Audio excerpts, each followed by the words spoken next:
इनसे बचना चाहिए। पहला है सवारी पे चढ़ करके भगवान के दर्शन करने जाना। अगर आप जा भी रहे हैं तो कम से कम 100 कदम पैदल चलें, इतनी दूर वाहन खड़ा कर दो और नंगे पैर वहां से जा।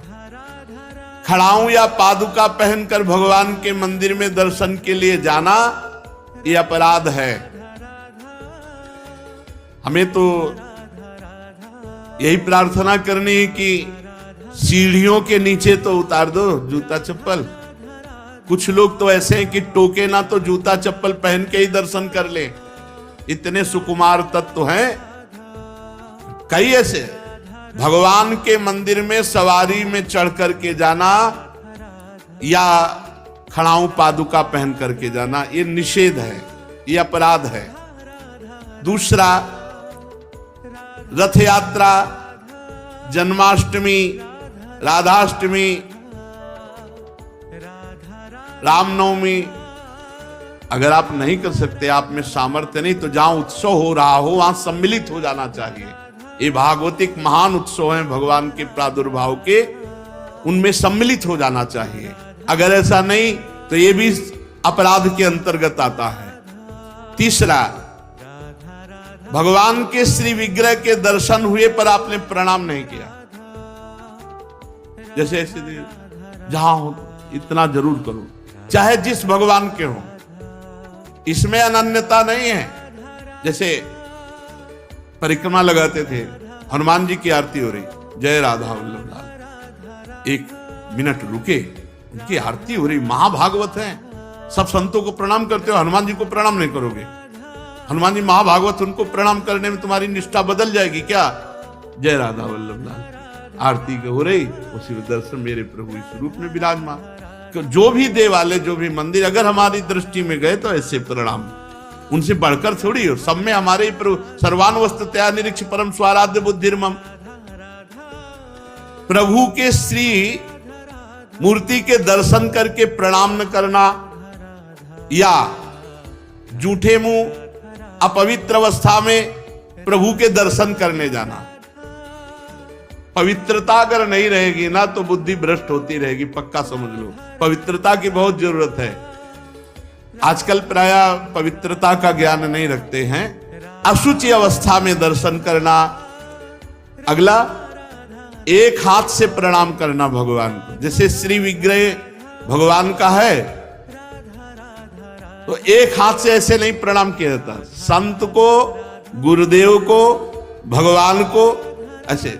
एक आए थे एकांतिक में, तो हम कहा भैया इसका मतलब क्या है? तो हम कहा ये तो नेता मित्र दोस्त ऐसी जगह होता है। कहा भगवान और संतों गुरुजनों के सामने तो ऐसे, हमको तो ऐसे ठीक है।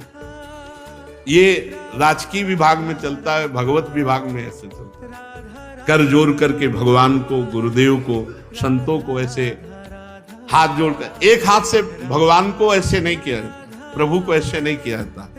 प्रभु के श्री विग्रह के सामने एक हाथ से प्रणाम करना या गुरु जी को।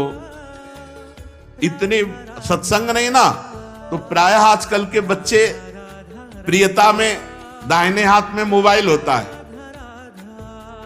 बाएं हाथ से ऐसे करते हैं। रोज हमें होता है, हमें रोज होता है। और बाएं हाथ से जानते हो किसको किया जाता है? शत्रु को।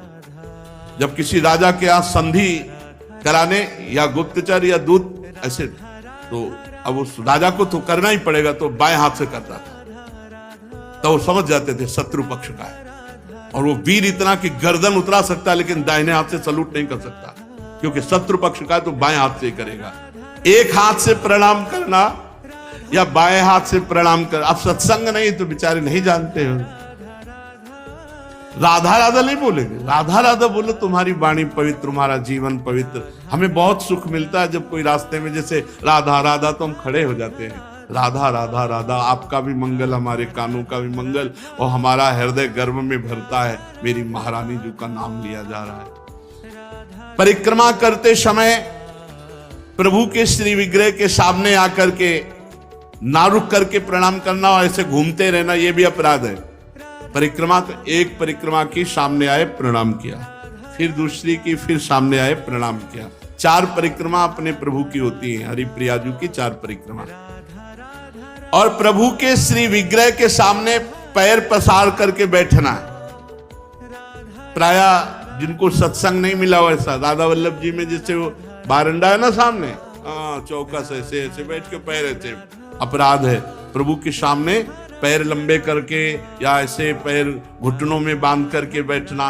प्रभु के श्री विग्रह के सामने दोनों घुटनों को ऊंचा करके उनको हाथ से लपेट करके प्रभु के श्री विग्रह के सामने ऐसे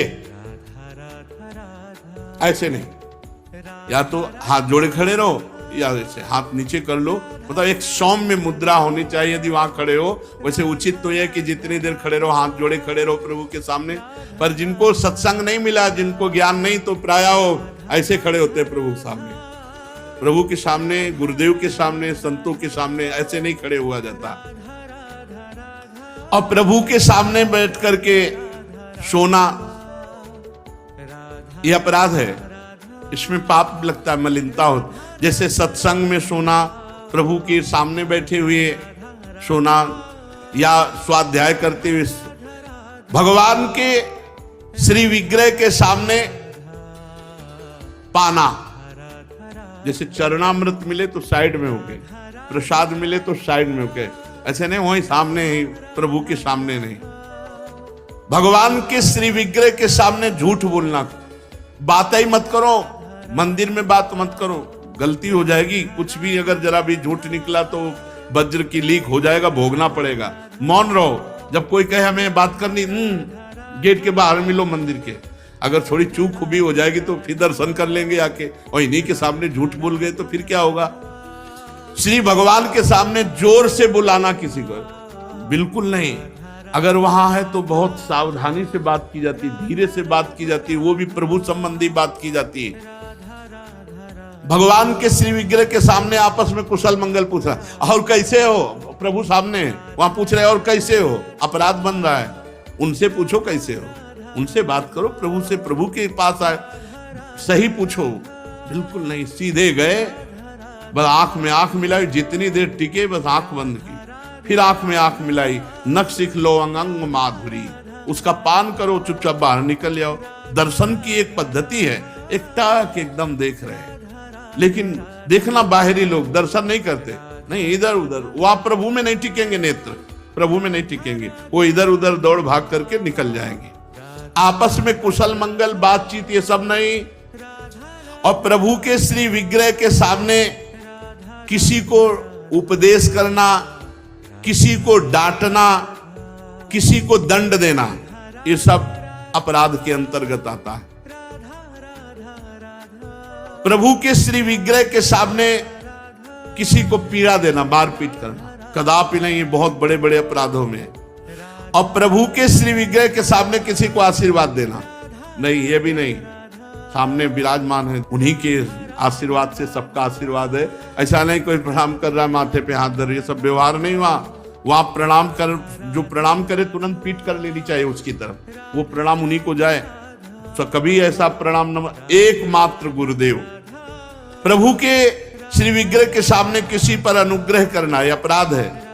श्री विग्रह के सामने किसी को साप देना, कठोर वचन बोलना, निष्ठुर वचन बोलना, और प्रभु के श्री विग्रह के सामने कंबल ओढ़ कर जाना, प्रभु के श्री विग्रह के सामने किसी की निंदा करना, प्रभु के श्री विग्रह के सामने किसी की स्तुति प्रणाम बिल्कुल नहीं करना, प्रभु के श्री विग्रह के सामने अश्लील भाषण बोलना, प्रभु के श्री विग्रह के सामने अधोवायु त्यागना। अच्छा, प्रभु को सामर्थ्य रहते हुए गौड़ उपचार के द्वारा भोग लगाना, जैसे अपने तो हलवा और चाय चल रही सुबह और ठाकुर जी के लिए चिरौरी रखवा दिए, बहुत ही है, टॉफी लपटी भाई उसमें प्लास्टिक में, एक कटोरी में भर के रख दी, पानी रख दी, जमाने की हुई रखी, और अपना रोज सुबह शाम दोपहर सब नए नए पदार्थ पा रहे हैं। अपराध लगता है। ये मनोरंजन के लिए श्री विग्रह खरीद के मत ले जाना कोई, श्री विग्रह जाने का मतलब है पूरे के पूरे प्रभु आए हैं, सुबह से लेके शाम तक उनको खवाओ पियाओ, स्नान श्रृंगार सब। ना हो हिम्मत तो छवि खरीद ले, उनके दर्शन करो, श्री विग्रह मत ले जाओ, के दर्शन करो, श्री विग्रह मत ले जाओ। श्री विग्रह ले जाओ, चाहे गोपाल जी का चाहे प्रिया प्रीतम जी का, उनकी सेवा करो ऐसे जैसे अपने बच्चे की जाती है। अपना बच्चा अगर नहीं पवाएंगे तो भूखा रहेगा, नहीं स्नान कराएंगे तो वैसे, नहीं शयन कराएंगे तो नहीं शयन करेंगे। बोले हम दर्शन के लिए छवि ले जाओ, श्री विग्रह मत ले जाओ। श्री विग्रह ले जाने का मतलब है कि अष्टयाम सेवा, कम से कम अष्टयाम सेवा में नहीं आप पहुंच पा रहे हैं, पूरी सेवाएं कर पा रहे, तो सुबह मंगला और श्रृंगार और भोग लगा दिया, जाओ। फिर शाम के आए तो आरती कर दी, फिर भोग लगाया, दूध पिलाया, शयन कराया, इतना तो होना ही चाहिए। अब आप तो खाते हैं अच्छे अच्छे पदार्थ, तो ठाकुर जी के आगे प्लास्टिक में लपटी हुई टॉफी रख दी या चिरौरी रख दी। आपकी सामर्थ्य है, सब अच्छे अच्छे कपड़े पोशाक सब पहना सकते हो, ऐसे ठाकुर जी को ऐसे नहीं, आपके पास सामर्थ्य के अनुसार ठाकुर, ओ वैसे तो जी जान से प्यार करो, बहुत कृपाल ठाकुर है, बहुत कृपाल। आपसे बात करने लगेंगे, आपको मना करेंगे, ये नहीं खाना हमें, ये खाना है, ऐसे। अरे आप आसक्ति करके तो देखो, निहाल कर देंगे। और अभी आप यहाँ पवाओ, फिर वो आपको अपने यहाँ ले जाके पवाएंगे, और ऐसा पवाएंगे कि निहाल हो जाओगे। और प्रभु को भोग लगाए बिना कुछ भी खाना पीना ये ठीक नहीं, अपराध के अंतर्गत आता है। वैष्णव होकर, दीक्षा लेकर, सत्संग सुनकर, ये बात जान करके यदि आप बिना भोग लगाए प्रभु को पाते हैं तो अपराध है। ऋतु में जो फल हो सबसे पहले अपने प्रभु को भोग लगाना चाहिए। इस बात में हमने अपने गुरुदेव भगवान को देखा, बड़ी प्रवीणता, चाहे वो सहतूत हो चाहे बेर हो, जो ऋतु का फल है श्री जी को जरूर पवाएंगे। और पवाने का पहला कि आप चख के देखेंगे, बेर या जो भी पहला चख के देखेंगे, अगर अनुकूल है तो हाथ धोया, आचमन किया, फिर श्री जी को दूसरे फल। नहीं तो ऐसे भोग नहीं लगाते, पहले जैसे कुछ भी बनेगा तो पहले स्वयं चखेंगे फिर भोग लगाएंगे। और ये बाहर नहीं चलेगा, बाहर तो कहते जूठा कर दिया प्रभु को क्या पवाओगे, लेकिन अपने यहाँ अपने भाव हैं, भावोत्सवेन भजताम रस काम धेनुम। और किसी फल आदि का अच्छा भाग अपने लिए रख दिया और जो स्वाद रहित है वो प्रभु के लिए भोग लगाने के लिए, ऐसा ना करें। और प्रभु के श्री विग्रह के सामने पीठ देकर खड़े होना या पीठ देकर बैठना, जैसे पीछे प्रभु ऐसे बैठना नहीं, इससे अपराध लगता है।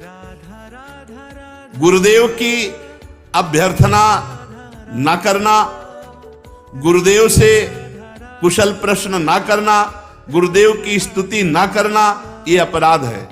अपने मुख से अपनी प्रशंसा करना ये अपराध है। किसी भी देवता की निंदा करना ये अपराध है। भगवत मार्ग में अपने आराध्य देव के सिवा अन्य कोई आश्रय, अन्य कोई बल, अन्य कोई आशा, ये सब कलंक के समान है। यदि हम अन्य आस भरोस अवलंबन छोड़ पाए तो हमें कुछ नहीं करना भगवत प्राप्ति के लिए।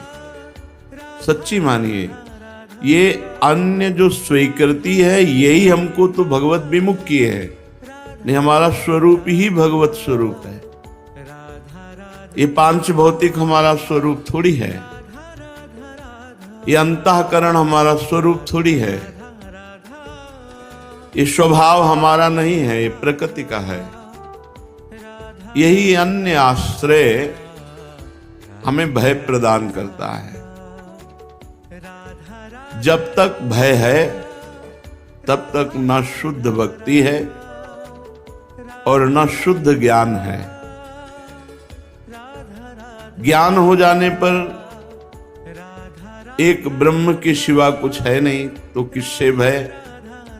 भक्ति हो जाने पर अपने प्रभु के सिवा कोई है नहीं तो किससे भय। प्रहलाद जी ने नरसिंह भगवान से किंचन मात्र भी कोई भय नहीं माना। सब भयभीत थे, पर प्रहलाद जी नहीं। अपने प्रीतम से क्या भय, चाहे वो सौम्य रूप में हो या घोर रूप में हो या भयावह रूप में हो, है तो मेरे प्रीतम, फिर भय कैसा। तो हमें जो भय, शोक, चिंता, अपने कल्याण की फिक्र, इसका मतलब है अभी भागवतिक बल जागृत नहीं हुआ।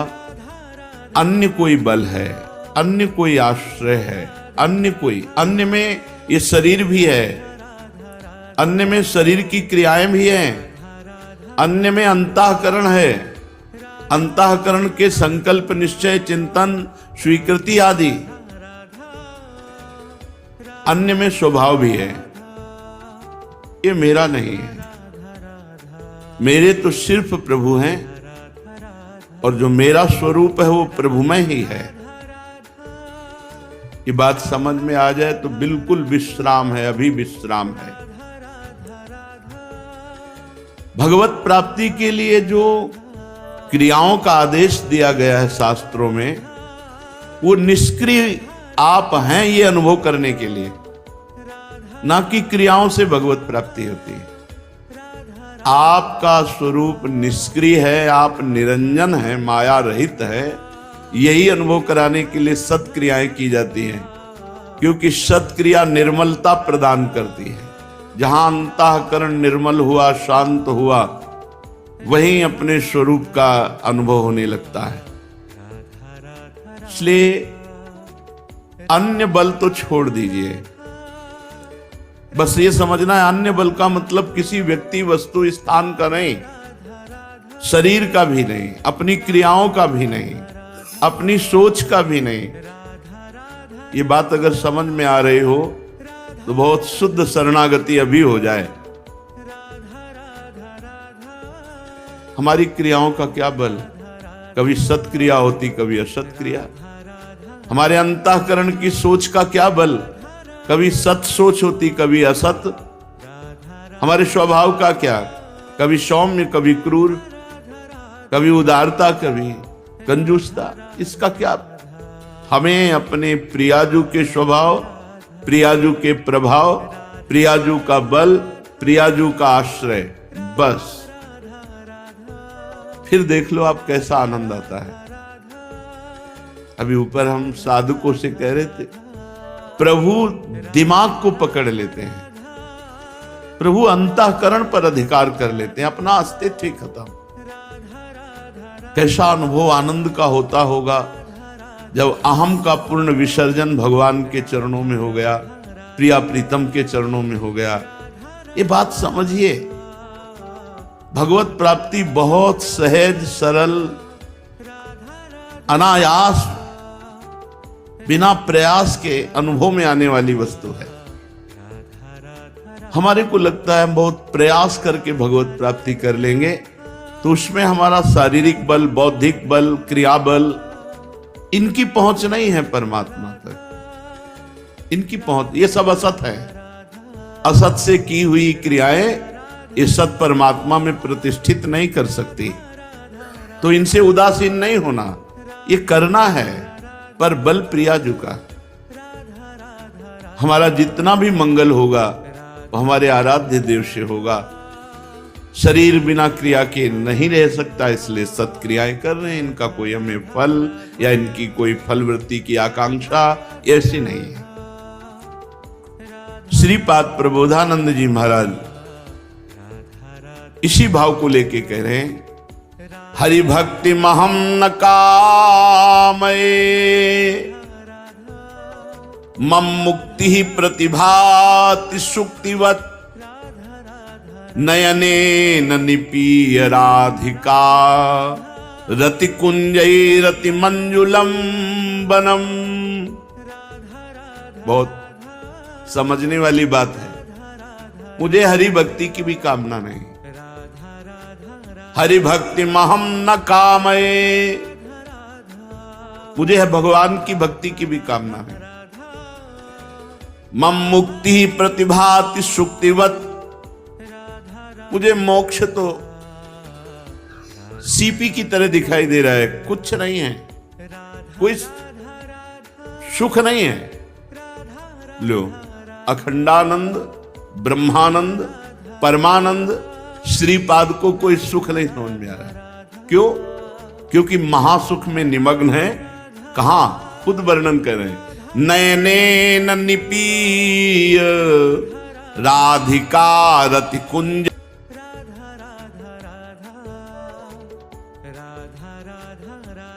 राधिका रति कुंजई रति मंजुलम बनम। मेरे नेत्रों के सामने श्री प्रिया प्रीतम जिनमें विहार कर रहे हैं, श्री कुंज निकुंजे हैं। इसलिए मुझे ना तो मोक्ष पदवी, ये तो मेरे को सीपी के समान दिखाई दे रही, और ना हरि भक्ति की कामना। क्या है इसमें? ना हरि भक्ति की कामना है, ना मोक्ष पदवी की कामना। प्रायः दो कामनाओं में ही सतमार्ग में चला जाता है, मुमुक्षता मोक्ष हो जाए या भगवान की विशुद्ध भक्ति आ जाए। और श्रीपाद कह रहे मुझे दोनों नहीं चाहिए। ऐसे ही हितजू महाराज कह रहे हैं, धर्माद्यर्थ चतुष्टयम विजयताम किम तद वृथा वार्तया, सैकांतेश्वर भक्ति योग पदवी त्वारोपिता मूर्धनी। धर्म अर्थ काम मोक्ष, ये तो मेरे सामने बेकार की वार्ता है। ना मुझे धर्म चाहिए, ना अर्थ, ना काम, ना मोक्ष। तो बोले भगवान की भक्ति, बोले नहीं। त्वारोपिता मूर्धनी, हाथ जोड़ करके, हाथ बांधकर सिर पर लगाकर प्रणाम करता हूं हरि भक्ति को, लेकिन मुझे नहीं चाहिए ईश्वर की भक्ति। जैसा यहां वर्णन है, महाप्रभु का भाव ही श्रीपाद वर्णन कर रहे। धर्माद्यर्थ चतुष्टयम विजयताम, ये विजय को प्राप्त हो संसार में, परमार्थ में, पर मेरे को नहीं चाहिए। मेरे सामने धर्म अर्थ काम मोक्ष की बेकार की वार्ता है। सैकांतेश्वर भक्ति योग पदवी त्वारोपिता मूर्धनी, ईश्वर की एकांतिक भक्ति को भी हम हाथ जोड़कर माथे पे लगा के प्रणाम करते हैं, हमें नहीं चाहिए। अरे महाराज, आपको मोक्ष नहीं चाहिए, ईश्वर की भक्ति नहीं चाहिए, तो आप आराधना का स्वरूप क्या है आपके हृदय में? बोले यो वृंदावन शिव कश्चन घनाश्चर्य किशोरी मणिष तत्कैंकर्य। खास बात, जो वृंदावन की सीमा के अंतर्गत विराजमान श्री लाडलीजू महाराज लालजू के साथ हैं, उन लाडलीजू महाराज के चरणों की दास्ता के सिवा हमें और कुछ नहीं, न रोचते। मुझे अच्छा